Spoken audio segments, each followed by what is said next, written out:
The conference room fell silent as he slid the single sheet of paper across the mahogany table. My own team, the people who had worked under my leadership for 3 years, sat frozen in their chairs, eyes darting between the document and my face. The words restructuring and new reporting structure blurred together as my brain tried to process what was happening. He didn't pull me aside. He didn't give me a warning. He didn't even have the decency to do this in private. Right there, in front of 15 people who called me their director, he stripped away my title and handed it to someone who had been with the company for 6 months. Stories like these happen every day in offices across the country, and they deserve to be told. Welcome to Payback Office Channel, where corporate injustice meets its match. This is where the underestimated rise, the overlooked strike back, and the betrayed find their victory. If stories of workplace comebacks speak to something in your soul, hitting that subscribe button helps us build a community that refuses to be silenced. We're climbing toward 9,000 subscribers, and every single one represents someone who believes that respect in the workplace isn't optional. Join us. My name is Adele Whitfield, and until that Thursday afternoon, I was the Senior Director of Brand Strategy at Northstar Communications. My parents raised me in a modest neighborhood where handshakes meant something and a person's word was their bond. Those values shaped everything about how I led, how I treated people, and how I built my career. They also taught me to understand what real struggle looks like, to lead with empathy instead of ego. The meeting ended with uncomfortable shuffling and avoided eye contact. My former team filed out like mourners at a funeral, and I sat there alone with the paper still in front of me. My new title, Brand Consultant. Same office, same company, but now I reported to someone named Gavin Fletcher, the golden boy they'd brought in from a competitor with promises of fresh perspective and innovative thinking. The real kick, Gavin would now oversee the very brand I had created from nothing. 5 years ago, Northstar Communications was struggling. They had corporate clients, sure, but nothing that made them stand out in the saturated market of PR and communications firms. The CEO at the time, Martin Cooperstone, had given me an opportunity that most people in my position never got. He believed in my vision for a boutique division that would specialize in crisis management with a human touch. I called it Remedy. Not just crisis PR, but strategic reputation restoration that acknowledged the human element in every corporate disaster. I developed the methodology, trained the team, and personally handled our first 10 clients. Within 2 years, Remedy became the most profitable division at Northstar. Within 4 years, it was bringing in 60% of the company's revenue. Martin retired 8 months ago. His replacement, Todd Hammersmith, came from the world of venture capital. He had connections, capital, and absolutely no understanding of what made Remedy special. What he did have was a golf buddy named Gavin Fletcher. I drove home that evening in a daze. My husband, James, was in the kitchen attempting his signature pasta dish when I walked through the door. He took one look at my face and turned off the stove. What happened? I told him everything: the ambush meeting, the demotion, the humiliation of having my authority stripped in front of my own people. James listened, his jaw tightening with each detail. "This is illegal," he said when I finished. "Wrongful demotion, hostile work environment, we should call a lawyer." I shook my head. "It's not illegal, it's just cruel. They can restructure however they want. I don't have a contract that protects my specific title." James pulled me into a hug. "So what are you going to do?" That was the question that kept me up all night. I could fight it internally, but Todd had already made his decision. I could quit, but that felt like letting them win. I could lawyer up and make noise, but employment law rarely favored the employee in restructuring cases. Then, at 3 a.m, I remembered something. Something that had seemed like a minor administrative detail 5 years ago, but now felt like finding a winning lottery ticket in an old coat pocket. When I created Remedy, Martin and I had worked with the legal team to establish it as a distinct division. We created internal documentation, a separate budget structure, and because I was paranoid about protecting my vision, I had suggested we trademark the name. "It's your baby," Martin had said. "Put it in your name for now. We'll transfer it to the company once we see if this thing takes off. But we never did transfer it. The division grew so fast, and Martin trusted me completely. It simply never came up again. And in the chaos of his retirement and Todd's aggressive takeover, that little detail had been forgotten. I owned the trademark to Remedy, personally, not North Star Communications. The name that was plastered across our marketing materials, our website, our client contracts, and our office signage was legally mine. The brand that Todd was now handing to Gavin like a toy belonged to me. I didn't sleep the rest of that night. Instead, I went through every file I had kept from Remedy's creation. The trademark registration was there, clear as day. Remedy Crisis Management, trademark owner Adele Whitfield. Friday morning, I walked into the office with a calm I hadn't felt in days.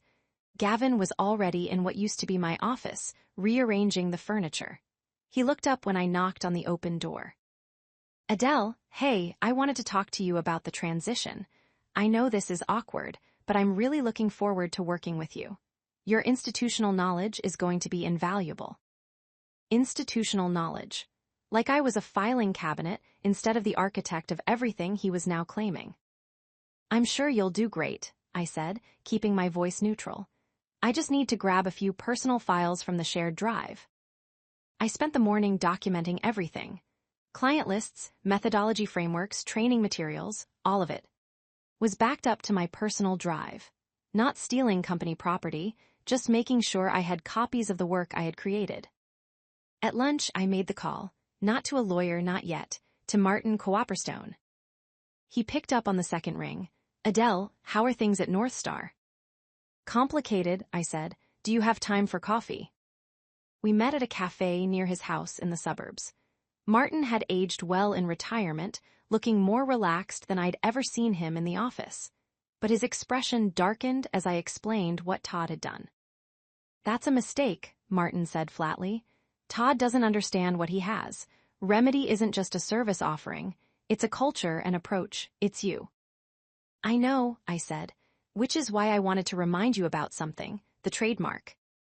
Martin's eyes widened. You still hold it.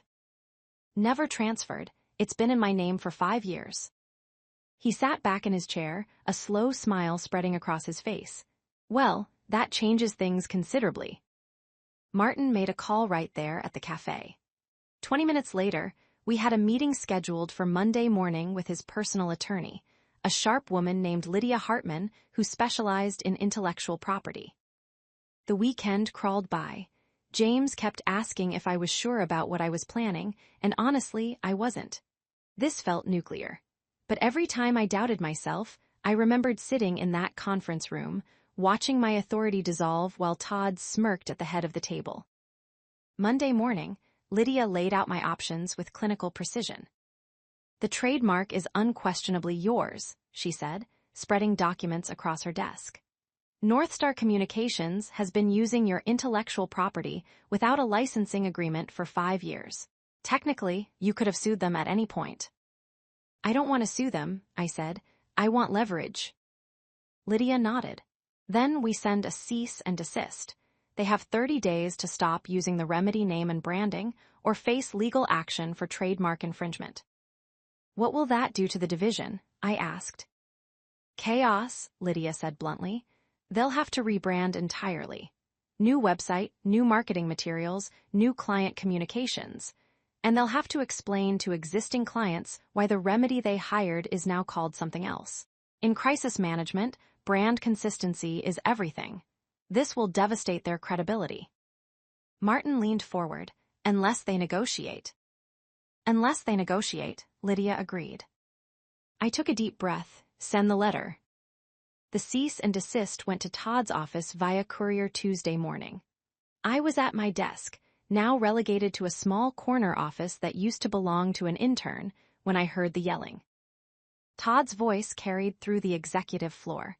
What do you mean she owns it? How does an employee own the division name? I kept working, updating client files like nothing was happening. My phone started buzzing with messages from former team members. Did you really trademark Remedy in your own name? Todd is losing his mind. Gavin just got called into a meeting, and he looks terrified. By noon, I received a formal meeting request from Todd for 2 o'clock. I accepted and went back to work. The conference room was the same one where I'd been demoted.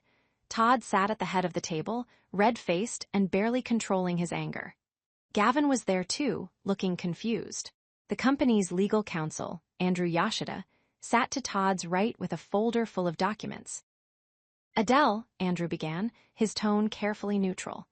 We've received a cease and desist letter regarding the Remedy trademark. I'm aware, I said calmly. Todd slammed his hand on the table. You can't do this, you work here, that trademark belongs to the company. Actually, Andrew interjected, it doesn't, I've researched the registration. Miss Whitfield filed it personally 5 years ago. There's no documentation transferring ownership to North Star. Then we'll sue for it, Todd snapped. She developed it on company time, using company resources. Andrew shook his head. Work-for-hire doctrine doesn't typically apply to trademarks, especially when the company allowed personal registration without objection for 5 years. We'd lose. The silence that followed was delicious. Todd's face cycled through several shades of red before he turned to me. What do you want? This was it, the moment I'd been building toward. I could ask for my job back. I could demand a settlement. I could burn it all down and walk away. Instead, I slid a folder across the table. Inside was a proposal Lydia and I had drafted over the weekend. I want to purchase the Remedy division from North Star Communications. Todd's laugh was sharp and humorless. You want to buy it? With what money? I have investors interested, I said.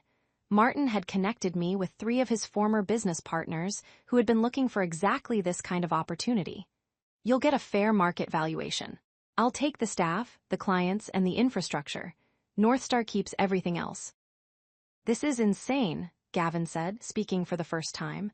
Todd, you brought me in to run Remedy. Now she wants to just take it. She owns the name, Andrew said quietly. Without it, the division loses most of its value. Clients hired Remedy specifically for its reputation. If we rebrand, we'll lose contracts. I could see Todd doing the math. Remedy was valuable, but a protracted legal battle over the trademark would be expensive and damaging. Selling it to me would let him cut his losses and save face. I need to discuss this with the board, Todd said finally. You have 28 days left on the cease and desist, I reminded him. After that, every day you use the Remedy branding costs you $10,000 in statutory damages. The meeting ended without resolution, but I could tell which way this was going to fall. Todd was a businessman first. He'd take the deal. Over the next 3 weeks, negotiations intensified. The investors Martin connected me with were serious players. They saw what I'd built and wanted in on the ground floor of an independent venture. We structured a deal that would purchase not just the division name, but the entire operation. North Star would retain some clients and general PR services, but Remedy would spin off as its own entity with me as founder and CEO. My former team members started reaching out privately. If this happens, are you taking people with you? I met with each of them individually. 12 of the 15 wanted to make the jump. The other 3 were close to retirement and preferred the stability of staying with North Star. I respected that. Gavin, meanwhile, completely unraveled. He'd left a comfortable position at a competitor to take what he thought was a promotion into a thriving division. Now that division was evaporating around him. 4 weeks after I'd been demoted, I sat in a different conference room at a law office downtown. Todd was there with Andrew. Martin attended as my advisor. Lydia sat next to me with the final contracts. The deal was structured as a purchase of assets. North Star would sell the Remedy division's client list, methodology documentation, and operational infrastructure to my new company, Whitfield Crisis Management Group, for $2 million. The investors were putting up 60%. I was contributing the trademark, valued at $800,000, as my equity stake. Todd signed without ceremony, his jaw tight. We shook hands because that's what professionals do, but his grip was cold. I hope you know what you're doing, he said. I learned from the best, I replied, nodding to Martin. The paperwork took another week to finalize. During that time, I worked out of coffee shops and my home office, building the infrastructure for the new company. James helped me set up the business entity, open bank accounts, and file all the necessary paperwork. The day I handed in my resignation to North Star was surreal. I walked through the office that had been my professional home for 8 years, boxing up personal items and saying quiet goodbyes. Some of my former colleagues congratulated me. Others looked uncomfortable, like workplace rebellion was contagious. Todd didn't come out of his office. The team members who were coming with me had already submitted their notices. We'd coordinated our departures to minimize disruption, which was more courtesy than Todd had shown me. Whitfield Crisis Management Group launched on a Tuesday in October. We'd secured office space in a renovated building downtown, nothing fancy but professional and ours. The Remedy branding came with me, of course. Our website went live at 9 in the morning, and by noon, we'd received our first client inquiry. A tech startup facing a data breach scandal had heard about the spinoff and wanted to work with us specifically. They'd been planning to hire Remedy anyway, and our independence actually made us more attractive. No corporate bureaucracy, just focused expertise. The first 6 months were a whirlwind. Word spread quickly in the industry about what had happened. Some people saw me as a risk-taker, others as someone who'd pulled off an incredible power move. Either way, clients were calling. We landed a major pharmaceutical company dealing with contamination allegations. Then, a financial services firm facing regulatory scrutiny. Each successful case led to 3 more inquiries. The team I'd brought with me worked like they'd been unchained. No more corporate approvals for every decision. No more layers of bureaucracy. Just excellent work, delivered fast. Meanwhile, North Star was bleeding. Without Remedy's revenue, their quarterly earnings dropped by 58%. The stock price tumbled. Todd tried to rebuild the crisis management division under a new name, Phoenix Solutions, but it never gained traction. Clients didn't want a rebranded service. They wanted the team that had built the reputation, and that team was with me now. Industry publications covered the story extensively. Crisis Management, Star launches independent firm after trademark dispute, read one headline. North Star Communications loses flagship division, read another. My phone rang constantly with interview requests. I kept my comments professional. No trash-talking Todd, no airing grievances. Just facts. I'd created Remedy, I owned the trademark, and I'd chosen to build something independent. The facts were damning enough without embellishment.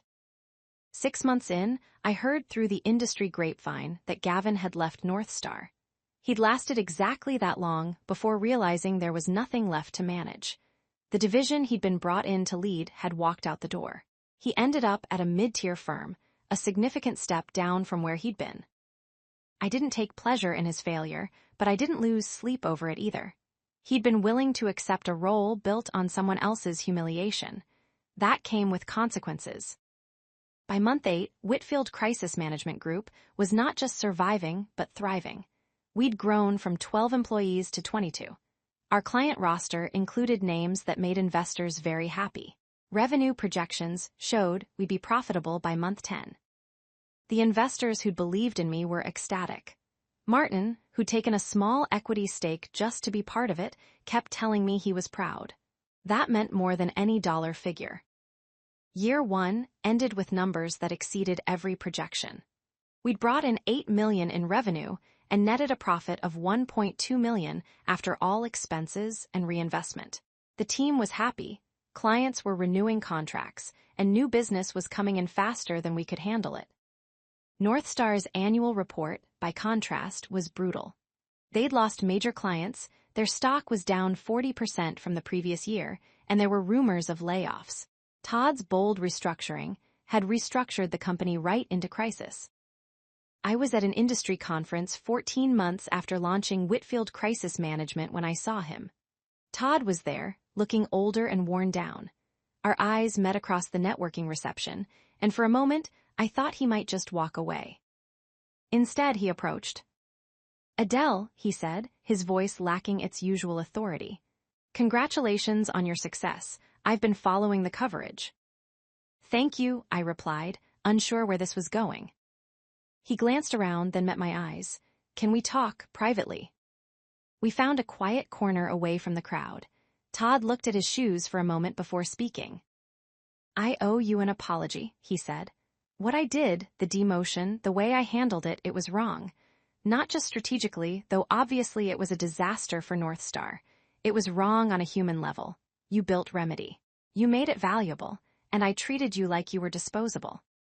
The apology I'd imagined forcing out of him somehow felt different now that it was happening. Less satisfying, more sad. You humiliated me in front of my team, I said quietly. You didn't even give me the courtesy of a private conversation. You just decided I was in the way of what you wanted to do. I know, Todd said, and I've paid for it. The board is pushing me out. By end of quarter, I'll be gone. North Star might not survive another year. There was a long silence. Part of me wanted to gloat, to remind him that he'd done this to himself. But standing there, looking at a man who destroyed his own company through ego and poor judgment, I just felt tired. I hope you land on your feet, I said, and I meant it. And I hope you treat the next person better than you treated me. Todd nodded, his eyes slightly red. For what it's worth, you turning this into success, it's impressive. Most people would have just sued or quit. You built something. I built something before, I reminded him. You just didn't value it until it walked out the door. He didn't have a response to that. We shook hands, and he walked away.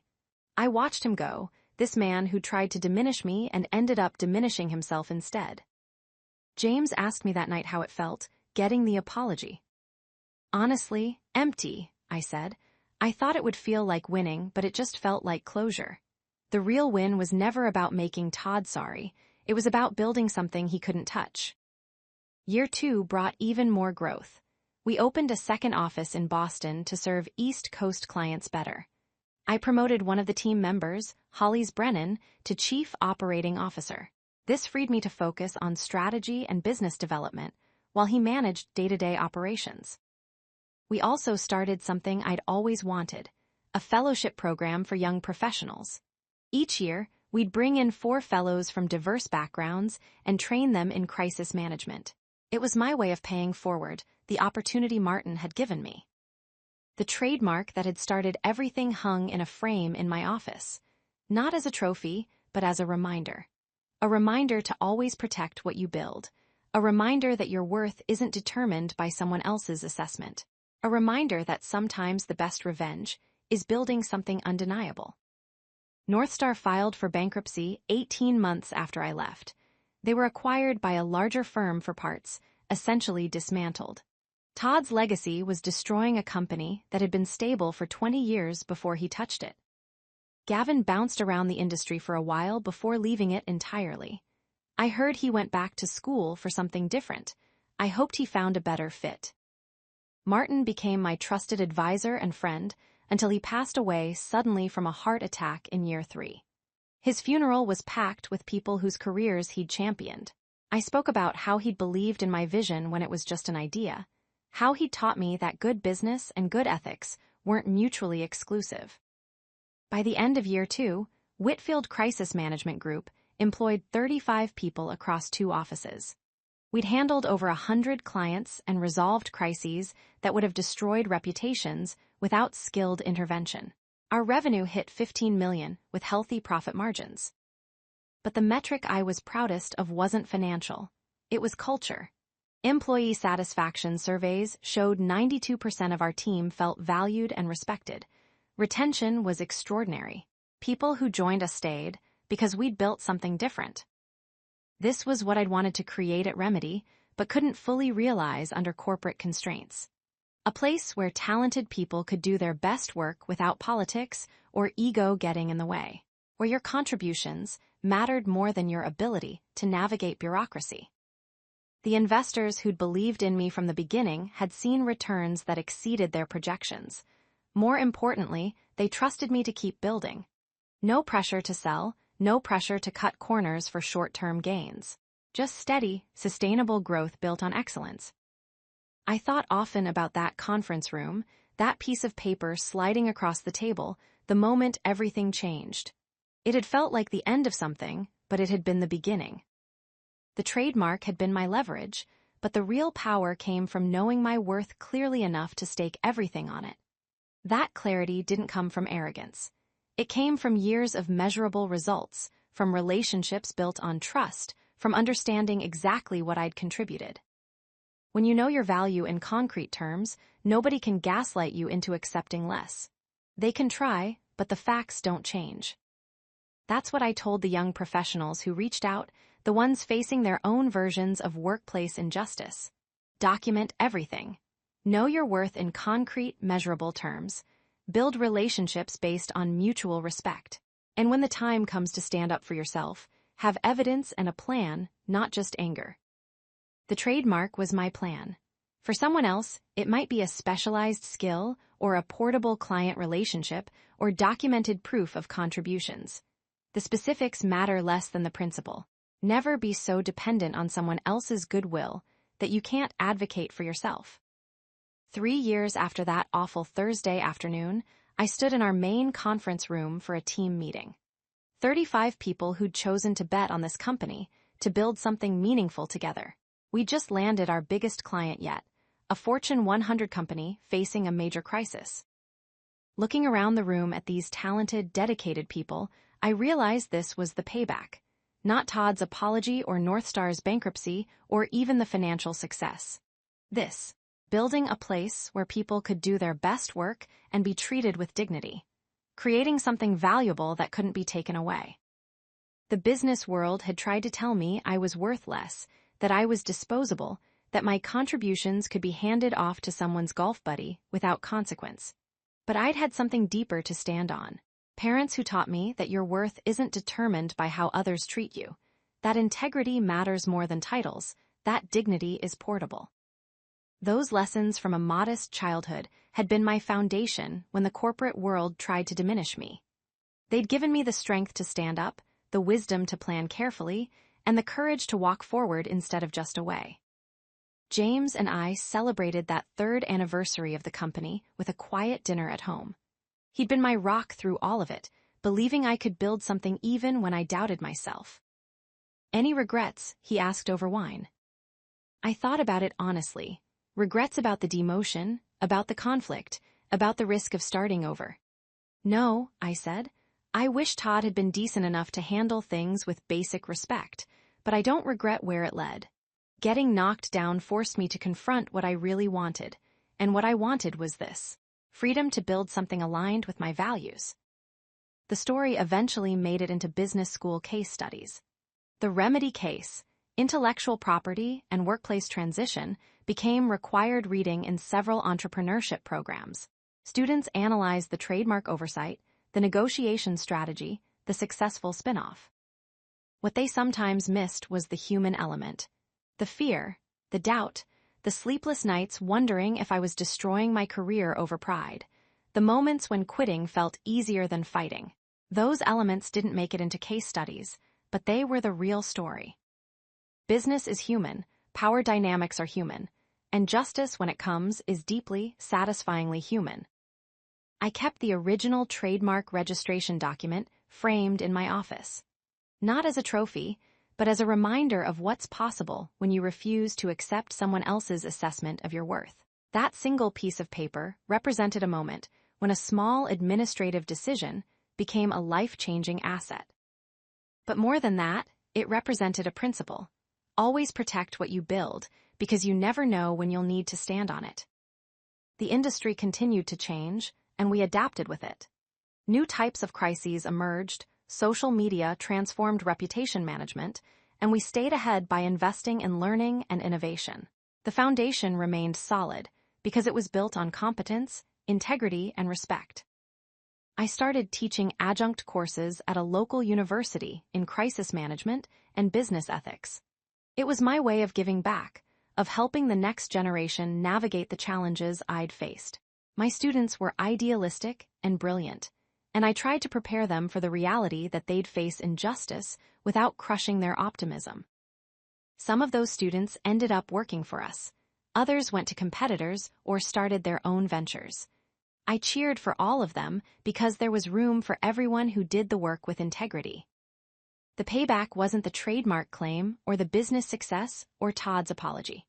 The payback was building a career on my own terms, where my worth wasn't subject to someone else's whims, where I could make decisions based on values rather than politics, where treating people with dignity was non-negotiable. Standing up for yourself when you've been wronged isn't always possible. Sometimes the power imbalance is too great, the resources too limited, the timing too wrong. I understood that and never judged people who made different choices. But when it is possible, when you have leverage and evidence and a path forward, taking it requires courage. The courage to bet on yourself when the safe option is accepting the status quo. The courage to risk everything you've built for the chance to build something better. The courage to stand up and say, I know my worth, and this isn't it. That courage, more than the trademark or the business acumen or the investor connections, was what transformed my demotion into my liberation. Year 4 brought continued growth. We expanded our services, deepened our client relationships, and refined our approach. The team grew to 50 people, all committed to the mission of excellent crisis management delivered with integrity. But more important than the numbers was the impact. We'd helped dozens of organizations navigate their worst moments with dignity intact. We'd protected jobs, saved reputations, and helped good people recover from mistakes. That work mattered. The fellowship program graduated its second class, young professionals now equipped with skills and networks to build their own careers. Watching them succeed felt like planting seeds for a better industry, one where competence and character mattered more than politics. I received invitations to speak at conferences, to contribute to publications, to advise other entrepreneurs. Each opportunity was a reminder of how far the journey had come from that conference room where Todd had tried to diminish me. The speaking engagements always included questions about the trademark, about how I'd leveraged it, about the strategy behind the spinoff. I answered honestly, but I always tried to emphasize the larger point. The trademark was a tool, but the foundation was knowing my worth. You can't leverage what you don't protect. You can't protect what you don't value. And you can't value what you don't understand. That chain of logic had saved my career and built my company. 5 years after that conference room humiliation, Whitfield Crisis Management Group had become one of the top crisis management firms in the region. We employed 45 people, managed over 200 clients, and had just posted our most profitable year yet. But the real victory wasn't in the numbers. It was walking into work every day knowing I'd built something that couldn't be taken away. Something that reflected my values, where people were treated with dignity, where excellence mattered more than politics. I heard through industry connections that North Star had been acquired after near bankruptcy. Todd was pushed out by the board within 18 months of my departure. Gavin bounced around before leaving the industry entirely. The division they thought they could hand off like a piece of furniture had walked out the door because they never understood what made it valuable in the first place. The trademark document still hangs framed in my office, not as a trophy, but as a reminder. Always protect what you build because you never know when you'll need to stand on it. That single piece of paper, that administrative detail from 5 years earlier, became the leverage that changed everything. But the real leverage was never the trademark. It was knowing my worth clearly enough to stake everything on it. That clarity came from years of measurable results, from relationships built on trust, from understanding exactly what I'd contributed. When you know your value in concrete terms, nobody can gaslight you into accepting less. The payback wasn't Todd's downfall or North Star's collapse.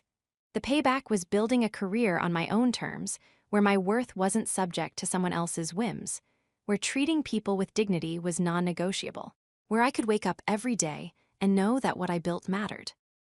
Getting demoted in front of my team was the worst professional moment of my life, but it forced me to either accept permanent diminishment or take a terrifying leap toward something better. I chose the leap because my parents had taught me that dignity isn't given by others, it comes from within, that your worth isn't defined by someone else's failure to see it. Those values, tested against corporate injustice and the risk of catastrophic failure, held firm. They became the foundation of everything that came after. If this story resonates with you, if you've faced your own version of that conference room, or if you believe that workplace dignity isn't negotiable, hit that subscribe button. Join our community of people who refuse to be underestimated, who know their worth, and who believe that sometimes the best response to injustice is building something undeniable. We're climbing toward 9,000 subscribers, and every single one represents someone who won't be silenced. This is Payback Office Channel, where the underestimated rise, the overlooked strike back, and the betrayed find their victory. The real payback isn't revenge, it's building something so undeniable that the people who dismissed you can only watch from a distance. Know your worth, protect what you build, and never let someone else's failure to see your value become your truth. That's the story, that's the payback.